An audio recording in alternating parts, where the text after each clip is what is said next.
Everyone, দেখো আমরা আজকে চাট বানাচ্ছি বাড়িতে। দোকানে খেয়ে পোষায় না, একটু বেশি বেশি খাবো তাই বলে বাড়িতে বানাচ্ছি। এই দেখো ময়না সুন্দরী বানাচ্ছে, যেই সুন্দরীর ভিডিও ভাইরাল হয়ে গেছে আমাদের। তোমরা আমার অ্যাকাউন্টে গিয়ে দেখতে পারবে, সুন্দরীর ভিডিও ভাইরাল হয়ে গেছে। আর এই ইউটিউবার, এর ইউটিউবে চ্যানেল আছে, তোমরা দেখে নিতে পারো, ভাইরাল গার্ল। আচ্ছা যাই হোক, দেখো আমি চাট বানাতে বানাতে ফুচকা পাঁপড়টা কম হয়ে গেছিলো, তাই আমি ভাবছি যে বাড়িতে ফুচকা পাঁপড় আছে, এটা ভাজবো। এই তো ফুচকা পাঁপড়, ঠিক আছে।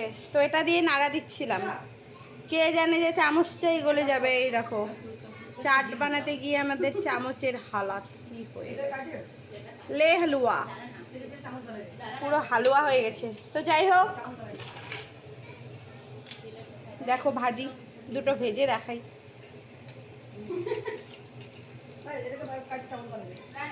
এখন তাহলে আমি ফুচকাগুলো ভাজি, আর তাহলে ফুচকাগুলো ভেজে এখানে দিয়ে দেবো, ব্যাস, তারপরে খেয়ে নেব। তাহলে আজকের মতন টাটা সবাইকে, গুড নাইট, টাটা।